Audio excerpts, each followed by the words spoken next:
Hey guys, welcome back to my channel. Today I'm going to be reacting to the Call Her Daddy episode with Sarah J. Maas. I am so excited for this, you have no idea. I have not been on my phone since this video has been posted because I knew that I was going to get a spoiler. My algorithm is books and book talk. I just didn't want to see anything. So now it's like 8-ish in the morning and I am going to be reacting to this and I am so excited. If you're not subscribed already, please make sure to subscribe and like this video. And without further ado, let's get into it. I think the last time I was this excited for a podcast episode was when Taylor Swift was on the New Heights podcast. That was awesome. Sarah J. Maas, welcome to Call Her Daddy. Oh, thank you. I'm so excited to be here. This is like, I have never had more people asking me, okay, so like, if I buy my own plane ticket, could I just fly in and like sit in the corner? Spoilers could happen yes, in this that's a guarantee, episode if you haven't read probably. all of the series. So I would just beware. Don't come for me on social media if we talk about things And I that you're haven't like, read what do you Crescent mean? City. Like, just prepare yourself. You guys have had plenty of time to read. Plenty of time. Very true. Yeah. I should be fine, right? You are the best-selling author of Throne of Glass, Crescent City, and the ACOTAR series. You've broken publishing records. You have sold over 75 million copies of your books. And I am such a huge fan, and I'm so excited to sit down with you today. Thank you. Welcome to Los Just gonna Angeles. turn this Thank light you. down a What are little you in bit, LA 'cause I'm for? like I'm only here blinded. to be with you. You're the only reason that I would actually come to Los Angeles. Do you come here often? You're like, No. no, we don't like LA. Well, you know, we used to live here, so of course, like, I like LA, but like, I mean, you're just here for this. or I'm here just for you. I'm just honored. for you, Alex. I am honored. Only Sarah. for you would I Thank you. drag myself across the continent to Los Thank Angeles. you. Thank you. Okay. Working on Okay, something. I'm gonna listen to but it I had to work. in I had to work, and then the worst thing was 1.25 is that speed. like my husband, who was supposed to be helping with the kids, just takes a nap. So you're writing and you're holding children. And the kids are like, Mommy, like, can you get me a new sparkling water? Like, Mommy, my iPad turned off. And like, Josh is just there, like, snoring. The dog's like sleeping next to him. And I'm like, what is this? What? I was about to throw a bucket of You're water. like, this is why my fans are mad at me, guys. Okay, Yes. I need to lock in and need Yes, to focus. yes. I was like, we need to like get need to this get going. There's this naps Oh. anymore. Yeah. I feel like you're also known for your writing playlists. Okay, yeah. What have you been currently listening to for inspiration? Weirdly enough, like I heard the soundtrack to the Rob Pattinson, like the Batman thing. And like there was like certain like pieces in that just like spoke to me. Really like inspiration, but like K-pop Demon Hunters, I'm still playing K-pop Demon nonstop in Hunters? my house. Okay, now I even have to my watch 7-year-old that son movie has been because I like, haven't watched okay, like it we're yet. kind of over that. And I'm a fancy writer. Like I don't write publicly. Like I don't want to be in a cafe because like I like get very into my stuff. So like I'll be crying, like to feel what my characters feel. Like I have to like emotionally connect with them. So if it's like a devastating scene or just like a very emotional scene, like I will be sobbing. Oh my God. Yeah, like my husband has like walked in to like my bedroom where I actually write in my bedroom, and he's like seen me just like weeping. The fact And that he she's just like just quietly closes the door. He's like, crying, yeah, we're not. Like a normal husband would be like, babe, are you okay? Writing and he's her like, got it. books. We're on Yeah, like no, a he big hears me like chapter. blasting like my like, you know, classical music movie scores, and I'm weeping, sobbing, like typing as fast as I can. And he's like, okay, yeah. So the bedroom. Yeah. So like Literally. La Boo Boo. I have a La Boo Boo sitting in like a little like sun chair with like sunglasses on. Like, That's awesome. It's good ridiculous. vibes. It is good. I only things that bring me joy. That's The flaming hot. I've never had. She's I've never had them. flaming hot I'm Cheetos. scary that I'm like, my husband's always like, why? And I'm like, I like it to burn. Do you like spicy things That's in general? crazy. Yeah, I do. Okay, But I've never had one. Now I kind of want to try You one. need but to try one. You need to tell me what it was like. like, Yeah, I go up and wonder say hi how to it them, 'cause, is like. I want to say thank you to them, because like So sweet. all these beautiful like blessings I have in my life, the fact that I can Her like, do just, this for a like, living is because of people reading. So like, how can I not at least just, Walking like, go up to up and be like, someone I that just want to is say like, reading thank her you. books But then like is when I so do that, cool. like, I think they don't believe me initially, because again, normal Sarah covered in Cheeto dust, like I look like unwell. So like Margot She's Robbie's friends like with Margot's Margot become, like, one of my Robbie? friends, and like Of I love like course meeting she her. I is. just like, She's an you know, she was coming icon. off the heels of like Barbie when we first met, and I just like, it was amazing when she and I like first met up. Like we were at like a coffee shop in New York. What is going on with this potential ACOTAR TV series? Can you give us any update of like, what do you think is happening? So I ACOTAR have the TV rights back to everything now, series?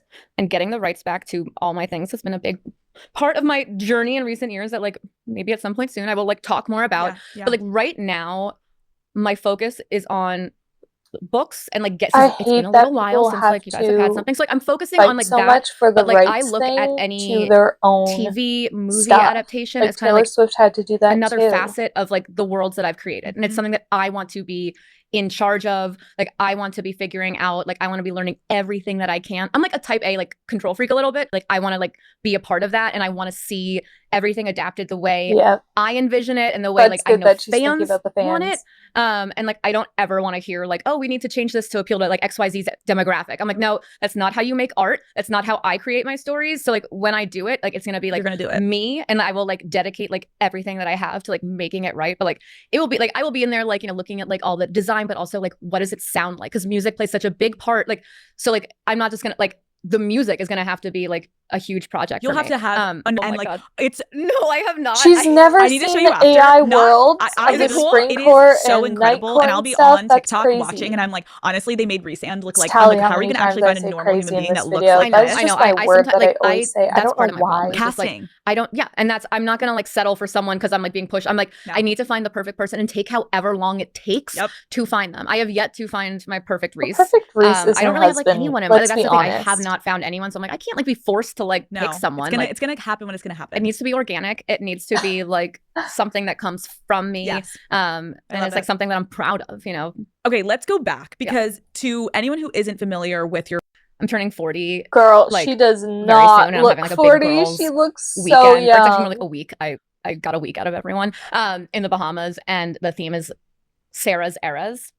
And Okay, can you take us through those eras? so this is because there have been so many. She honestly versions looks of like me. So 30 middle or school, 35. Sarah was like all into like nails, makeup, like Sailor Moon, like all this anime. And then like I've around never 7th watched grade, I also got anime. into like reading fantasy. Like I figured out like, okay, like there are books that I do like to read that like are like fairy tales and like, but for like grown-ups in a way. So like fantasy became a whole thing. So I was like hanging out with my friends, going to the bar and bat mitzvahs, like dirty dancing on the floor, and then like going home and like taping episodes of Sailor Moon on my VHS recorder. Writing Throne of Glass at 16 years old. Okay, so I know Throne that of- so was when a I started delayed writing Throne of reaction Glass, to, like, I was in my 16. emo Lord of the Rings phase, Sarah. Legolas was my boyfriend. My 7-year-old, I told my 7-year-old son that once when he was younger, and he literally believes me to the point where we were watching the Lord of the Rings once, and he's like, "Hey, Mom, look, it's your boyfriend." You're like, yeah, that is. Yeah, and I was like, I know. I was like, can you believe I left him for daddy? High school, Sarah didn't have many friends and like was not very happy, hence the emo Sarah. Like, I mean, full on like studded belt, the like plastic bands, like, and like I was that kid that like had my headphones on like in the hall of school, like probably like very like just feeling like a fish out of water there. Where like I was in a place in my life where like I just needed like an escape from Honestly, school and life sometimes. And that's like, what I closing do my door to for my bedroom and like Akatar. turning on That like is my my like escape it from was like one of those reality. square iMac And for computers. her, Like I was like writing I used it like was floppy her disks escape. for the first few drafts of Throne of Glass. But like that was like an escape for me. It was like if things weren't going well at school or like at home or just like in general. But it's so beautiful too to hear you say that like this was such a passion of yours. And then obviously you were able to turn that passion into your livelihood and your purpose. And then at 26, you finally publish and come out with Throne of Glass almost 10 years after you came up with the idea, which I think like it's like a really hard industry to get into, obviously. Anything in publishing, it's like it's close to impossible sometimes to get your first book published. Did any of your family or friends try to sway you and be like, Sarah, I don't know if this is the easiest path to go down for a career? Yeah. I got into a number of fights with my parents who I say this quite lovingly, but my parents are like New York lawyers. My mom was a judge. Like they're intellectual, again, lovingly snobs. They, you know, read the New York Times front to back every day. But like back, and my dad still insists on reading a physical newspaper. So my parents from are your parents. So I'm very different. Whereas like I'm like page 6, baby. Like I'm like tell me all the hot gas. Like I need to know everything. And Love so like it. my parents are like, oh, did you read this analysis of so and so? I'm like, no, but did you see what she was wearing? I went to one like interview with like a director of an MFA program. And when she heard that I write fantasy, she literally went like that, like an actual like sound. Watch that like, lady. Yeah, I was that like, we're done here. snobby person I was like, I'll sign a copy of my probably book for you reads one her day. books now. And I walked out and I was like, I'm not doing that. I don't need anybody to teach me what I've taught myself. Like I was a creative writing major in college, but like it was a very fun major to have, but it was useless for me because a lot of the classes were, or all the classes were geared towards writing short stories, poetry. And so like senior thesis time came around and I was like, I want to write a book. Like, and I also like want you to spend some time in our like seminar talking about like, how do you get published? Like, how do you get an agent? How do you get published? And like, it was like, it wasn't even I was like, I was the first person who would ever ask that. And I was like, I don't want to write short stories. I tried to argue with my advisor that I didn't have to take poetry because I I would know never that she's write a in word of poetry in my college life. I was doing like, I can that, swear to you but here and now, when I'm I writing was in fantasy high books. I was like in school, the office, like 21 years old. I was like, I am writing fantasy books and I will never fucking write a poem. So I was exempt me such a from this snob. class. Like, And he was I like, no, would you have to take tell, it. I would You go to have the to take it. And guidance like, I'm terrible. There's a office and mathematical literally component to poetry, tell like the the meter and the teachers, rhythm and all that stuff that like Josh I'm had to just gonna help. drop Josh was a math out major and he had to help me with my homework where you like if you diagram out. make me And I was like, I do don't understand. We need to talk gym about class, these and 3 they series. put me in So when I was art talking to class my friends about instead. it, I think something that is quite literally the most mind-blowing thing that you have been able to do, and a lot of people are so perplexed by how you've done it, is all of your series converge in some way or another. But that must take years All of the planning. series So can converge. you try to explain to me how you have been able to have the foresight that all 3 of these giant series somehow overlap? I mean, I don't actually know how I have the brain capacity for this because like on a daily basis, I'm like barely functioning. But I don't, I mean, like, because I started writing so young, I was able to like figure out these worlds, these characters. And when I was trying to get published initially, like I had a lot of downtime, like waiting for like agents to respond, publishers to respond. And like writing's the thing that I love the most. So like I was always writing. So like during that waiting time when I was trying to get Throne of Glass published, ACOTAR came out of me. The first 2 books of ACOTAR like poured out of me in 2008, 2009, like whenever around then, like in like a 2-month span. The first book is very similar to what came out of me. I wound up rewriting Mist and Fury. The ultimate like direction of it was of course done with those worlds, and I wanted to go like play and like at the time like there was not as much cursing in like my earlier books, so I was like I just want to write like fucking shit and damn it all the time, like and so Crescent City just started as something I didn't not have any intention of publishing it, and it was just on the side. And then as I was writing that, I was like, it took off to like have a vision of what I wanted to do. Do you have like a map in your house to like be like, okay, this world? No, it's all in my head. Wow. I mean, like I have notebooks where I write things down, but like the overarching like vision of it insane. is all. I wish I here. could live in your head for a day. That is crazy. All you would hear is just Cheetos and Diet Coke on repeat. And all these worlds bouncing back and forth. Yeah, no, I mean, like, it's like, it's very strange to have like all of that in your head. Cause like and it's almost like a separate thing where like I have like 2 kids now. So like on a daily basis, I'm like, okay, like what am I making them for dinner that's not like boxed mac and cheese? And then like I like switch between these modes where suddenly like I'll be able to put that away when they're at school, and then like the worlds expand again and I'm living in them. It's like a muscle you have to flex when you get to sit back down. Yeah. But then also like I sometimes like go back, especially with like the music that's inspired like some of the scenes and like the books, and just like I will listen to the music that inspired those scenes and relive those scenes. And like this makes me so happy as a fan, because I'm like, I was wondering, I'm like, how does this all go down? But now I want to talk about some of your female characters, because I genuinely believe in the past, I do think that fantasy, and I think everyone knows this, like fantasy and that world was more dominated by male authors, obviously. And then you came into the game, and I think people really gravitate towards your work because of these really strong, independent, the women are definitely awesome. that you are creating in these worlds. One of your most beloved female characters in Throne of Glass is Aelin. Aelin came out of me.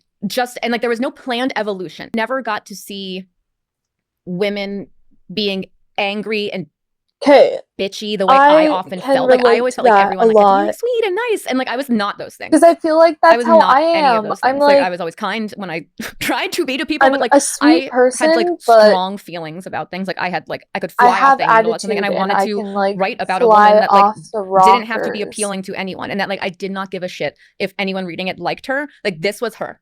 Sorry, like that was who she was, and like take it or leave it. Better, and like I wanted to let her make bad choices and learn from those choices and grow, in the same way that like I also wanted her to have like different romantic relationships. Like Manon and Throne of Glass, like that was like an even more extreme version of it. I was like, she's just gonna go like with her nails and she's just gonna like do her thing. Yeah. You said you're drawn to writing women who can't kind of be placed in a definable category, which I love.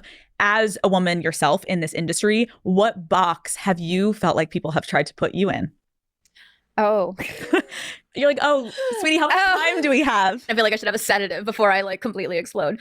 I just think in general, when a lot of people hear that I write romantic fantasy, you know, like when they want to come thank me, like it's like, yes, we giggle and laugh about like the hot scenes, whatever, but like they tell me how they left like their abusive husband after they read A Court of Mist and Fury. And like we cry over that. And so like putting me into this box of like she just writes like really sexy stuff, I'm like, no, I love writing that stuff. I'll always be proud of it. Like, I mean, granted, like I was like copy editing a scene in Silver Flames once where it was like when Nesta blows Cassian at like the dinner table, and my dad was visiting, and I was like, I had like the printed out pages, and my dad was like, what are you working on there? And I was like, oh my God. I was like, nothing. we're done. I'm not editing the scene anymore. It was the worst fucking thing. You're like, Dad, please don't read this. No, and like he insists on it. I'm like, should I rip out pages for you? But then like the sex, but that's the thing where I'm like, the sex sometimes is tied to the plot. Like Silver Flames, for example, like Nesta and Cassian, like they're having like hot sex and like bodily fluids are flying everywhere, but it is like intensely tied to their own emotional journeys and their own journey as a couple.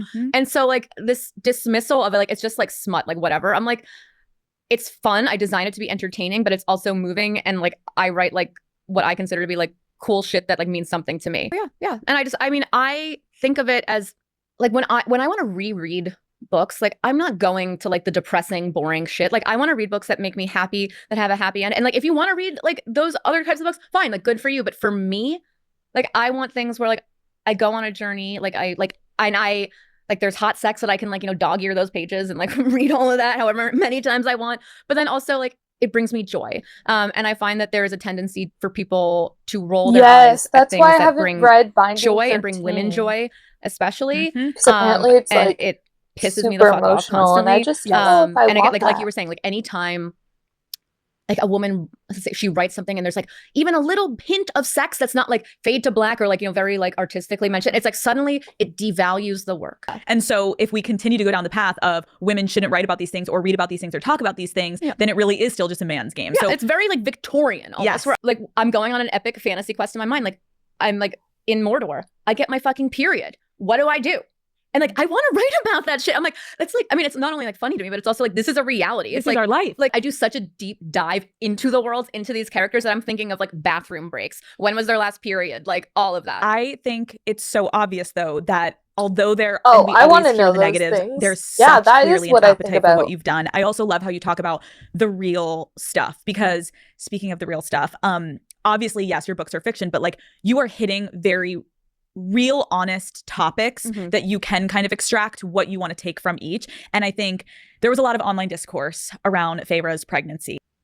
My hair is so staticky. I need to stop touching it because it's making it worse. I hated being pregnant.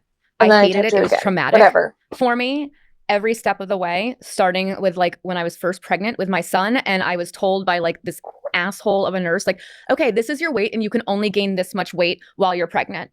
And like as someone who's had like a history with like disordered eating and stuff, like being told like you're only allowed to gain between this much, like here and here, like this is all you can gain during pregnancy. It took every bit of joy away. Where instead of focusing on this beautiful, beautiful baby growing inside of me, I was thinking about the food I was putting in my body, and then the constant tests and appointments where you're being like literally like having like probes in you, and like just like it felt very and like I'm like the person where I have to make myself go to the gynecologist, even though I love my gynecologist. I'm like, I hate doctors. I hate waiting rooms. I hate all of that. I hate the interruption to my daily life. And so people pregnancy was not fun. On women's and then bodies. My son was born in So an emergency annoying. C-section 2 weeks late. The people that I knew back then who had kids were like, oh, like you don't want to take any of the drugs. Like you will like really hurt like the baby. And it's like the opposite. Like if you're a good mother, like you won't like take the pain medication. And so I was like, I came up with a birth plan. I had a doula. I had all this stuff planned out. And if that works for you, like that's fine. But for me, that was my way of trying to like control it.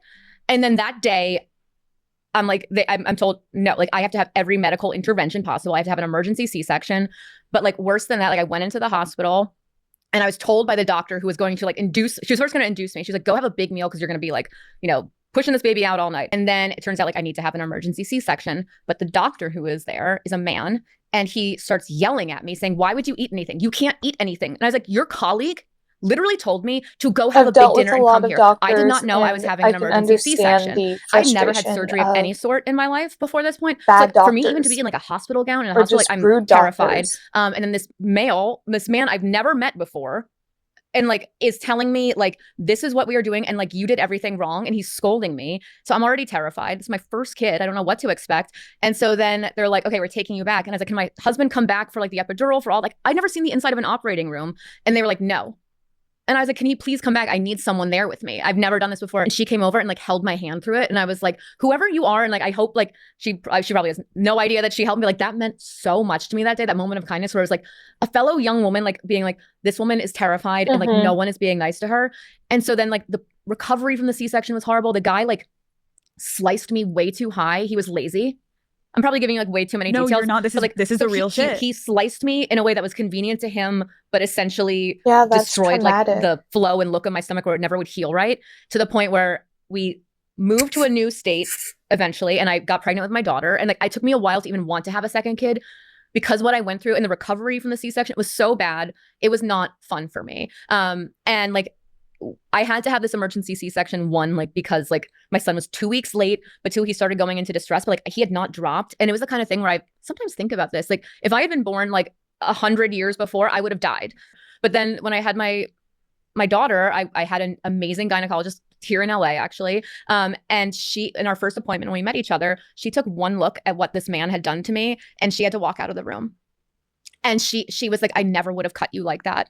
And she was so, she was shaking. She was like, this was unnecessary. She's like, well, why did he do it? She's like, because he was lazy and he was an asshole. And so then when it came time to deliver my daughter, and she had to use the same line, and she was so mad that she had to like do this. And like, I'm so relating. this very traumatic thing, and my body never like felt like, I'm seriously relating to this story so much because I'm like, because when I had my hysterectomy, I also had a man as a surgeon, and not that all men what is this?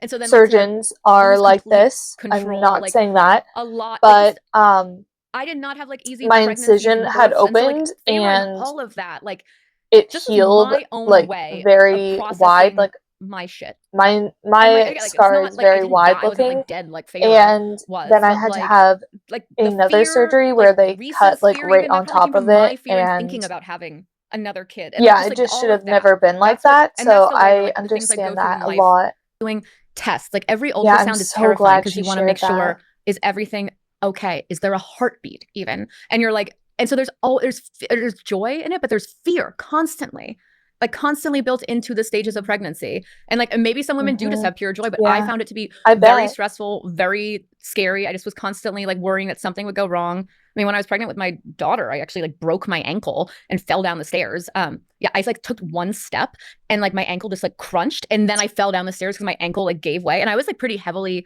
pregnant. I had to be like rushed to the hospital, and like they'd like check that the baby was okay. And then like I was traumatizing. and it just was like a level of like freak out where everyone's like, oh my God, like the worst possible thing could happen, and it's happened. Like it was intense. It was. Were you nervous at all about the feedback of writing this into Feyre's?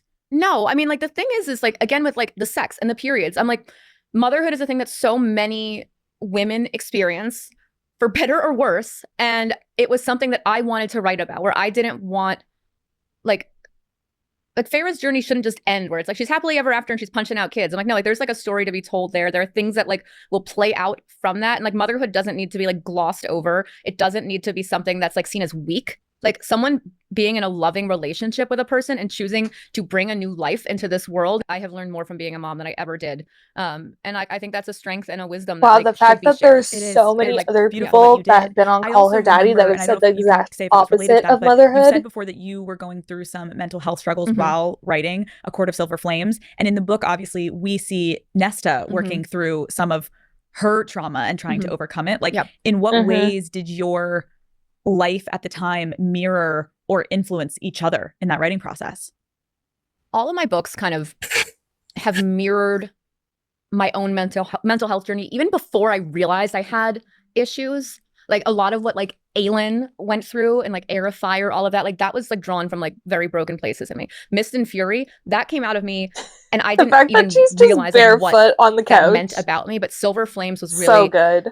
The first time when I understood the connection. And I, around 2018, I mean, it was the year my son was born, I had 3 books published, hormonal, recovering from a C-section, frantic to find, like to move text, or like literally not just like cutting words, but like being like, this line, like you could like bump this word up here, like all like 1,000 pages in a frenzy. I finish it and then I get an email, oh yeah, we found the space anyway, it's okay. And so like, it was just like, there was a lot going on. And so like, that was the year that I started to have these like panic attacks where I had this overwhelming sense that something awful was going to happen, that it was all going to go away and implode. And that like it got like, I had a panic attack that lasted for like 2-3 days I'd never had one before. Yeah, and that saved my life. Then they just started happening like more and more frequently until like I got to like the fall of like 2019, and I reached like such a dark place that like I scared myself, and I realized like I needed to talk to someone. I needed therapy. Like it was a very like, I'm probably like I'm gonna cry talking about it. It was a very, very low moment. And going to therapy wound up being the thing that saved my life. It saved my life. And I went because I looked at my son, and I just was like, I want to be here. This is what I'm fighting for. I don't want to feel this way. The thing that I love the most, writing, has become terrifying to me. Like, I need to not be, in this hole. And so I started going to therapy. I got put on medication. We figured it out. It was rough. But out of that, as I was doing that, that's when I started writing Silver Flames. She was in a hole, I was in a hole, and like we dug our way out of it together. And like the friends that I like made during that, like it's like the friendships she made, were like the love that you have with like your romantic partner is one thing, but then like finding like girlfriends that like get you and like don't judge you, like that is another thing. And like that was a gift that I was given too, that like, and so you just, I just basically wrote what needed to come out of me as I was going through all of it. And so that book has a very, very special place in my heart. But now I'm able to look back at like Mist and Fury and like Aylin's journey in Throne of Glass and realize like, oh yes, like I did actually suffer from a lot of these things for many, many years.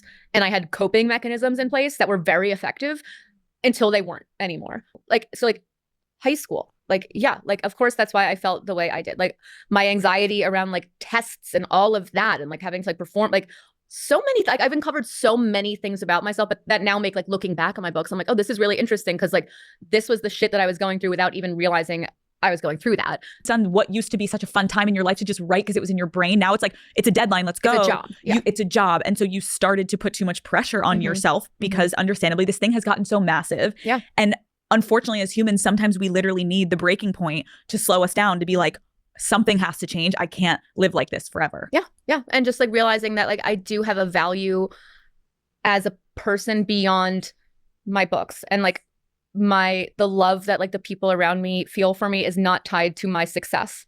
And like, and accepting that like whatever happens, like that doesn't take away from me and like the blessings that I have in my life, not in terms of like the material things, but like my children, my husband, my friends, like those are all things that like nothing can take that away from me. And that's what I like realize. Like I learned to separate it in a very healthy way, where now like it is like a job for me now, but it's something that I can approach with joy and like confidence, where I'm not operating from a place of fear, which is what started to happen before I had these like massive panic attacks. First, writing ACOTAR a million bajillion years ago, those initial few weeks, I was just going by like headlight style. Like I would only write as far as I could just like see, like, you know, like down the road. And so I just was writing as it came to me. Like I did not plan that book. It just poured out of me. So like I didn't know what was going to happen. I didn't plan it out beforehand. So Feyre, like there's a beast and I'm like, oh, this guy's like hot. And like she gets to his like house and I'm like, oh, he's sexy. And then like we get to like then we get to the night when Rhys shows up. And then I'm like, oh no, like it's not this guy, it's this guy. And then like, and so like that was like, so like that initial seed, like I was like, this is a sweet little romance with like Beauty and the Beast with like Feyre and Tamlin. And then like Paige, whatever, it's like Rhys walks on. And like I did not plan him. He walked into that scene ahead of time.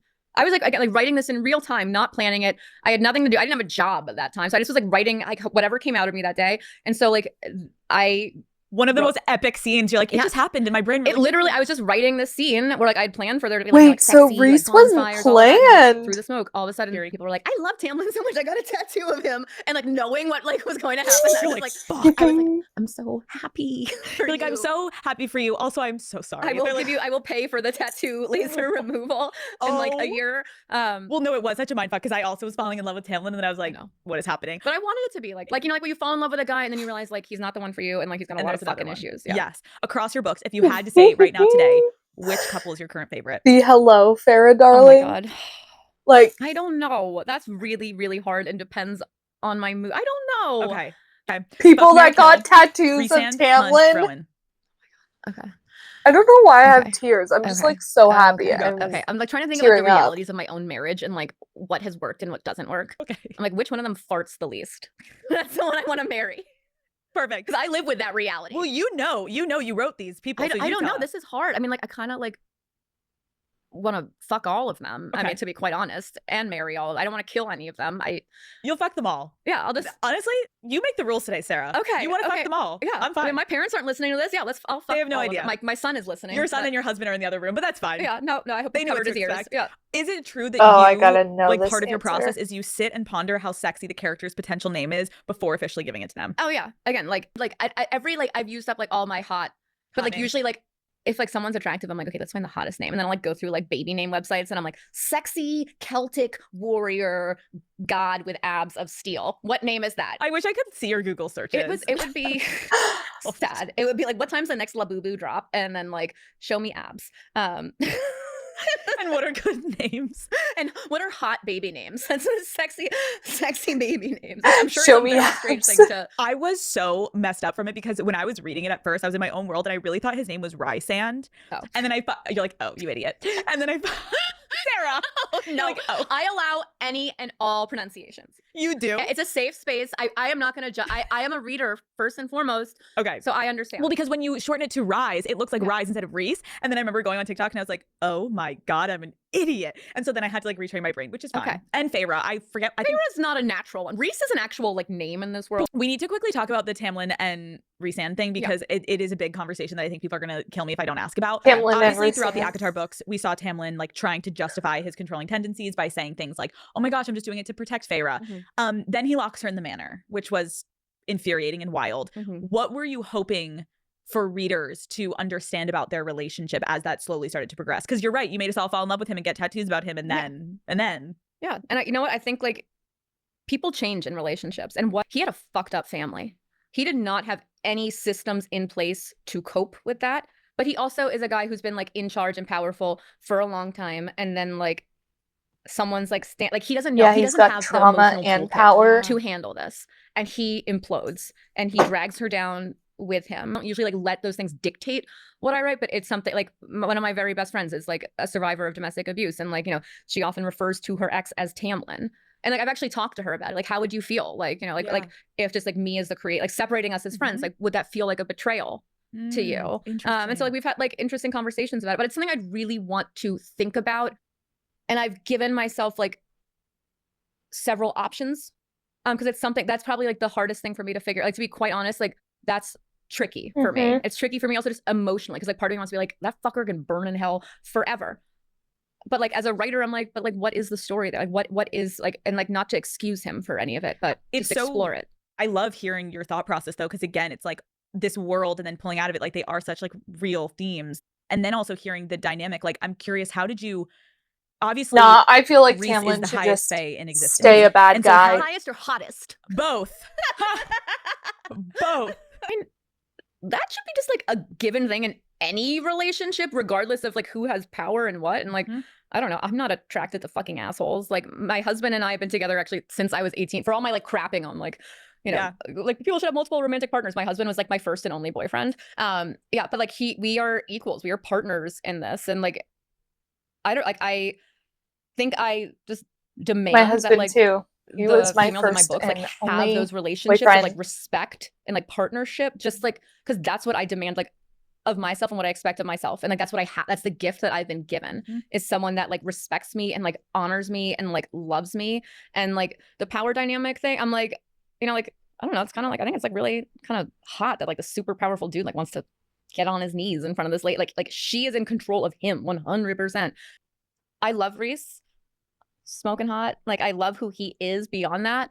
But like I think it's much more interesting for me as a writer to have him make perhaps a bad call and do it from a place of love, and then like be able to reflect later, being like, maybe I did like the thing here that like the ex-boyfriend like also kind of did, and like that's not okay. And like what do I learn from it? Like, yeah, he's like 500 years old, but he's still learning. Yeah. Like he's never been a mate husband. He's never had a pregnant mate. He's frantic.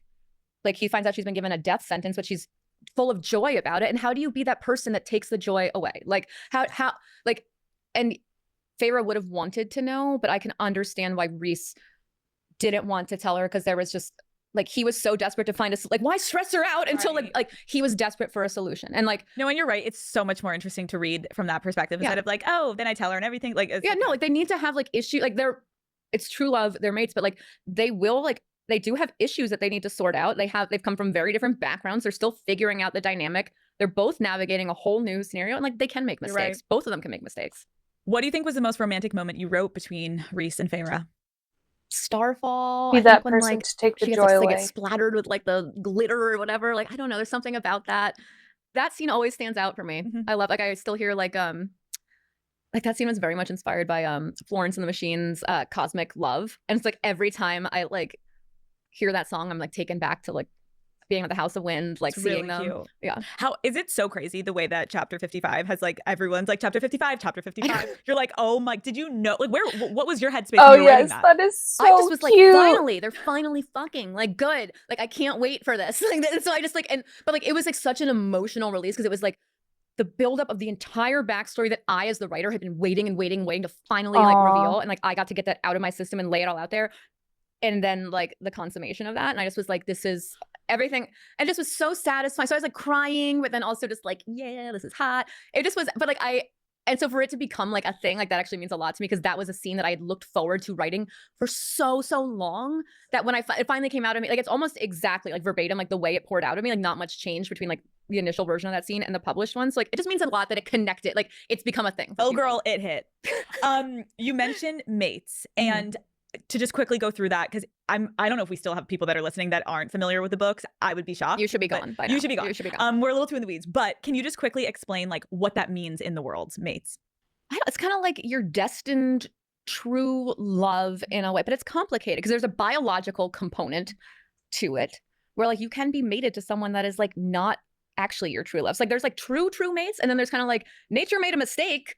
Like Reese's parents did not love each other. Like it was not a great relationship, but they were mates, and it was like there's a biological thing where they're like, we want to be together, but then it's like we're fucking miserable with each other, especially his mom. So it's like it's tricky. But mates can be made a mistake. Like Reese and Feyre, Cassian, Nesta, like like that is like the Elaine, like last little piece perhaps? of your soul that was like kind of a little broken and is now like you found your person. But the rejecting of mates, is Elaine rejecting the bond with Lucien?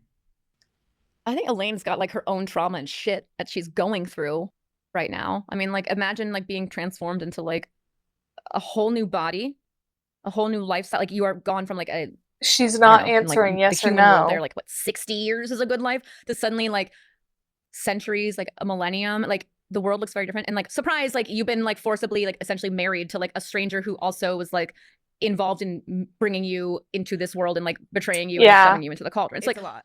She's got a lot of shit that she's processing, and so like exploring like a concept of a free will, like what does that look like with a mating bond? What does that mean? And like does nature like get it wrong sometimes? Does it get it right sometimes? Like what? And like that again, like as a writer, I have to be like I'm like I like to like find things that like make me interested. Like no, you get mated to someone and like you don't want to be mated. I'm like, look, like what do you do? Like you're stuck with this person? Like what do you do? But like, I mean, the guy's like hot, but it's like, what if it's not like you don't know? Like it's something that like I really like find to be an interesting concept versus like Feyre and Nesta, where it was so easy for them. Like nature picked right. Her grandma. I was thinking also when we were talking about chapter 55 and all the things, like is it true that your grandmother reads these books? Oh my God. Yes. I don't know what's worse, my grandma or my mother-in-law reading them. Or your dad. My dad at least has been like, we don't speak of this. Okay. So he won't bring it up. No, but like does he read it all? He used to. I feel like Silver Flames might have like broken him, where he was like, "This isn't for me anymore." Back to the newspaper. Yeah, back to the New York Times. But yeah, and I'm 95. my grandma I want to reads be them reading like everyone fantasy in her for like. sure. I know she wouldn't like the term nursing home, but like her like old people's community reads them, and so I'm like, are you all getting like frisky like reading this? It's like she's 95 years old. She's amazing. She is like my number one like icon in my life. Oh my God. But like she's gotten like all the people reading it. Wait, does she ever give you feedback? No, but then like on the opposite end of that, my mother-in-law has like grilled me and been like, are like the sex scenes in this inspired by you and Josh? And I'm like, yeah, when I'm like fucking your son, I am writing down notes. Would you like me to describe everything for you, Linda? She's like yes, actually. Yeah. And I'm like, no. I'm like, we don't talk about these things. It's mortifying. Wait, what are grandma and mother-in-law's favorite series? I don't know, actually. For grandma, I don't know. She's read like all of it, but like on it. I feel like my mother-in-law probably loves ACOTAR. Does she love reading? Yeah, that's awkward. Yes, I think she like pretends that it's like Josh, even though it's not. He's not. She's like, oh, Josh. Josh is like, no, Mom, it's not me. No, it is not. The number of times I've had to say like it is not. He is not. They both have dark hair, and that's it. That's it. That's the only similarity. I think that's so funny because like I have had that where people, because I have okay. I think we need to address your Instagram post. Which one? Addressing the one that Instagram literally post. lit the internet on fire, where fans could not tell if it was an arrow or if it was a 6 to 8. Like, I'm freaking everyone out. has been freaking out. And so I have the pleasure of sitting across from you. And so I have to ask, Okay. Sarah, what is going on? Okay. Well, first of all, I guess I have really shitty handwriting. Like really fucking shitty handwriting. My headphone just died. arrows and like numbers look messed up. Like I'm ashamed of this. Like that was not intentional at all. But I will say that that was ACOTAR 6 with the arrow pointing forward to indicate like things going ahead of that. And it is for the next ACOTAR book, which is coming out on October 27th of this year. I've been working on that. It's been a long time coming. Oh my god! It's something that it took me a long time to write. No way! Just because oh my goodness. There were enough things going on in my life that I had to like sort through, and I had to like, and again, like I will talk about that perhaps in more detail. I've already cried once today. Like, don't make me do it again, Alex. I don't. Yeah, like my makeup stayed intact. Let's not push October 26th. It's taken a while because it took me a while to find the right story. I don't even know what she's talking about right now. I can't. I'm not gonna tell you the title yet, but like it's okay, we don't get a title yet. No, like I've seen some of it, and I mean, I feel like it's long. Okay, it's long. You can't tell us whose POV it's from. No, and that was one of the like surprising things for me in like writing this and like what came out of like you got a lot of like insight into like various things. Like it's okay. Hold on though. Oh. Because if I know anything about you, there's always a plot twist. Okay. You've always got something also that's like, oh, you thought this, but also this. Okay. So is there anything else you want to share here on Call Her Daddy today? Okay, well, part of why I guess it's tricky to talk about the length of this book is because this book's coming out October 27th, and then on January 12th, like 2 months late, I can't do math, whatever that is, the next ACOTAR book will be coming out. So there will be 2 books within like a very short span. And what that means and giving you like a glimpse into this project is just the story that was finally ready to come out of me was chill. Big. Really, really, really big. And as I started writing this in like this like Montana like energy vortex, like it came out of me in a way that surprised me. And by the time I reached like, I like to do like parts and like part 1, part 2, part 3. By the time I got to like the end of part 1, it was like 400 January pages. 12th. Will not hold books together. But like what I was writing. Oh my goodness. Right. Like that was what the story that needed to be told. I'm, like, and so I decided I wasn't going to approach this project from a traditional format of a book. And what if what if this book was really fucking long? Like what if it took me more than 1,000 pages to tell the story that needed to be told, the arc that I wanted to create from start to finish? What if that took a long time? Like what if that took beyond the constraints of a single volume? So part 1 was this huge, huge thing. And then I realized it was going to be 4 parts, a book told in 4 parts. So then I wrote part 2 and part 3, and those were really fucking long. And so and then part 4 is yet to be written because I'm trying to just get part 1, which is out in October, and then parts 2 and 3, which will be out in January, is like one combined thing. So it's basically going to be like 3 physical volumes, but it's like one thing altogether. That like no amount of glue 3 in books, any publisher's like one factory could ever like story. hold this. So it's meant to be read ideally as like one massive story, as opposed to like a trilogy. It's not a trilogy.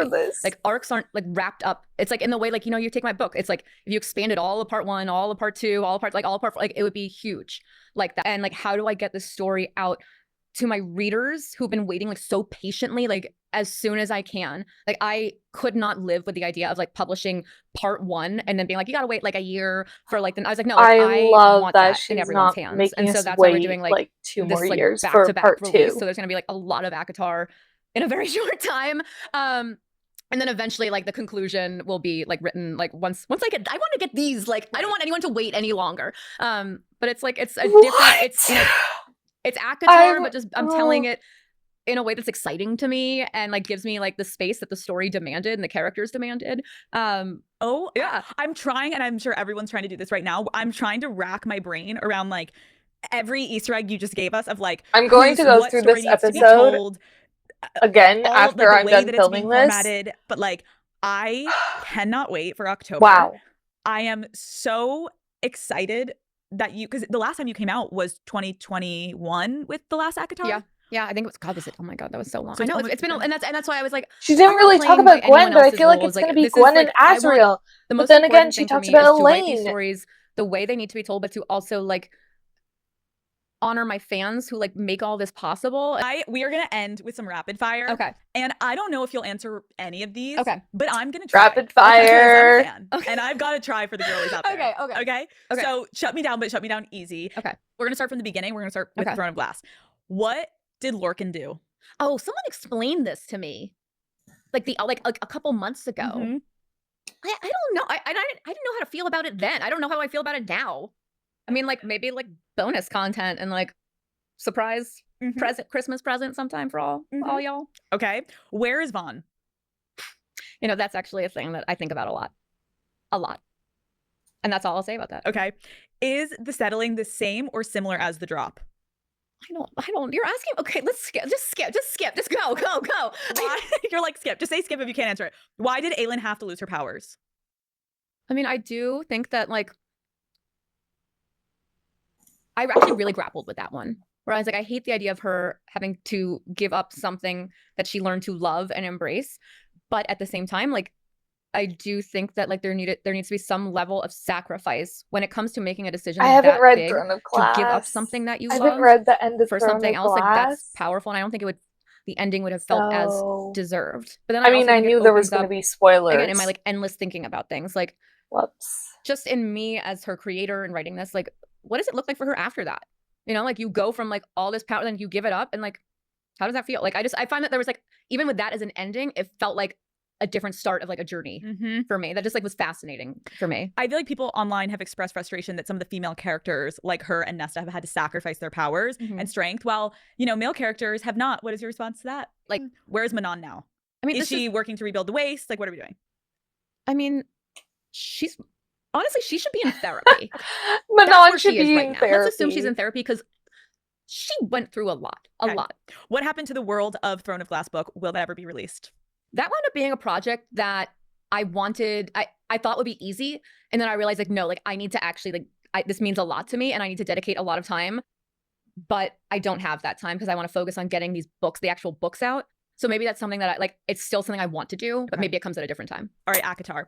Why is there a pool of starlight in the Spring Court? Is it a portal? Who thinks of these things? You. I mean, I do.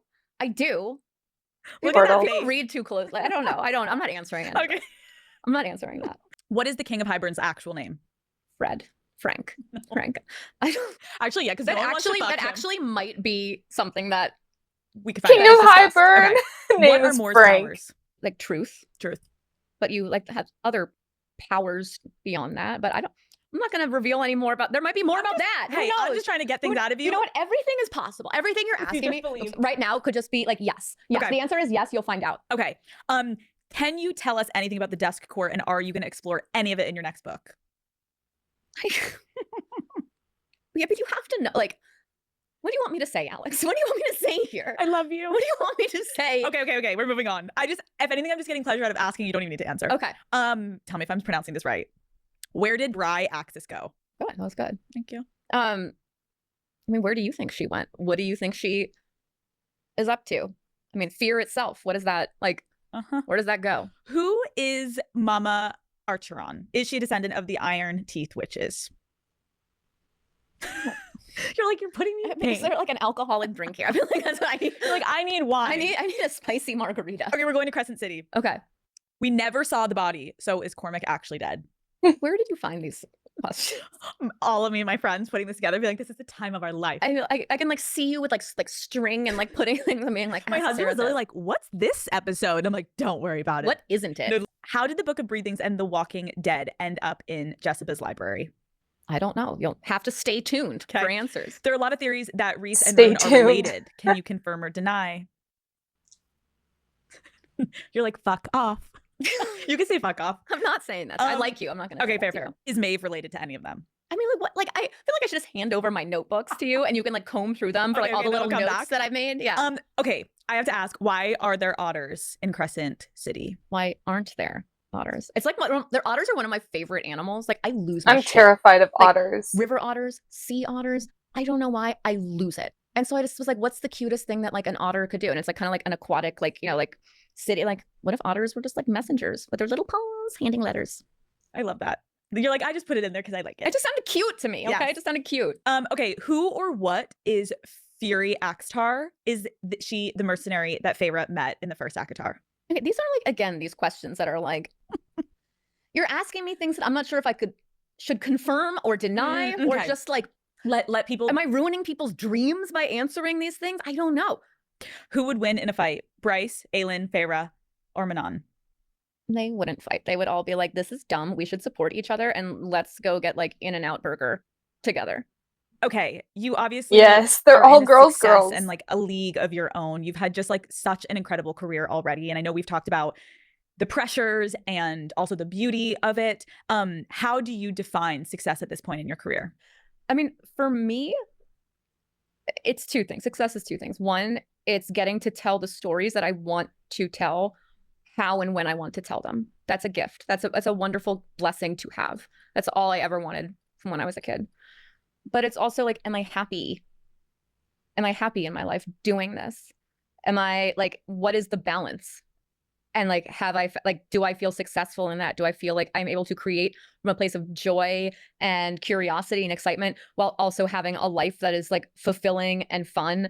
And like, I get to be a mom to these two incredible kids and like a wife to like an awesome husband. Like, and like what, like that, like having that and finding joy from that, from things outside of my books, that feels successful to me. Like I've built something beautiful, completely unrelated to that. But yeah, it is so beautiful. And also like, what is so cool too is like you have completely changed the way that people think about romantasy books, and you have given essentially legitimacy, I feel like, to an entire genre that was either dismissed or overlooked. Like insane to me, because I'm still very much that like girl in middle school or high school, like sneaking off to like watch anime or like drool over Legolas and like getting to go like play in these worlds in my head sneaking and like do the off thing to that watch like makes me come anime. alive I've actually every day. never Is, like, watched anime. that's but... incredible. And so like talking about like these books going beyond that and meaning something and like playing whatever role they have and like letting other similar books like get out there and like be appreciated and those like authors be appreciated, like that's all. Like I just like, I feel very, very blessed, very humbled. Like I love that people are reading, like people like, I mean, as a kid, I just wanted someone to read my shit and be like, it's good. Like that's all I wanted. Like what you have in your brain has made all of us into this insane fandom. Like bow down to you. Great work. Love it. Oh, great work.